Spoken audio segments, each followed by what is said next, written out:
that both great parties have done the right thing in the past on trade deals, and hopefully they will continue to do the right thing now. You've also heard it before.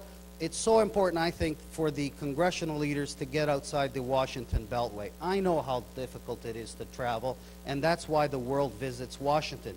But I really believe that your political leadership loses something when they don't go out to the world and kick the tires, other than the 35% kicking, but to kick the tires of the world, to actually see where trade hits the road and how American leadership, or lack thereof, affects that trade. I also think that it's tough, the integration, it's tough, the new world, but Washington also can't afford, or Congress can't afford, to be one of the few places which doesn't accept the Washington consensus. And finally, I think Congress has to look at and consider a special class of U.S. exports. Your volume of service and goods exports is formidable, but you're also in the business of exporting or technology, confidence. Rangel talked about freedom, democracy, society building values, hope. You can't get out of the business of trade without getting out of the business of exporting those values as well. Fourth and finally, the White House pillar, and obviously President Obama's election, without being partisan, created huge excitement everywhere in the world, and I think it was one of your special moments, and you've had a number of them, where your American dream was exported and bought by every corner of this globe. But as they say in the movies, that was then and this is now.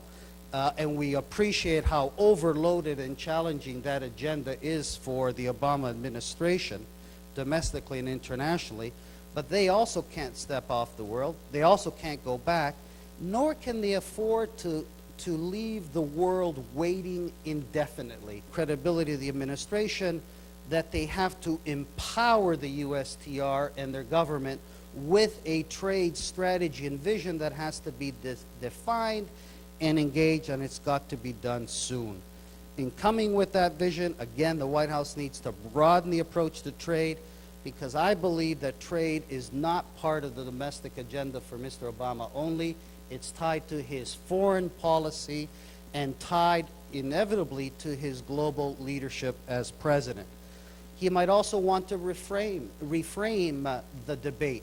Rather than perhaps a one-off vertical silo, take it or leave it on trade, perhaps bundle with other public goods. It was the USTR who said that healthcare was one of the most important trade issues this morning. So how do you sell an American public the way Canada and elsewhere, where you sell pension reform, US, and so on, as a package of how America can re-equip itself to meet the challenging new world and those newcomers, and therefore find the leverage in that grouping that you might not find as a vertical silo. I think Obama can also talk about reforming the global governance of trade. I believe it needs it. It needs political leadership. And I think if he buys into the reform of governance, I think he can also buy into his domestic constituencies and offer him additional policy space. And lastly, I think we've seen that, we've moved from the country club of the G7+1, G8, into the G20.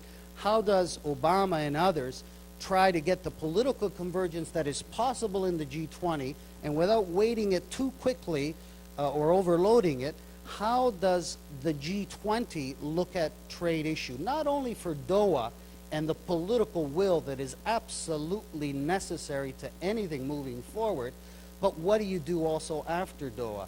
Charlene threw out a number of issues. How do you keep trade protectionism in bay? So I think we need to have an America that is reinvigorated in building that trade constituency. I take heart from your initial words, and I hope that that's the case right across your country.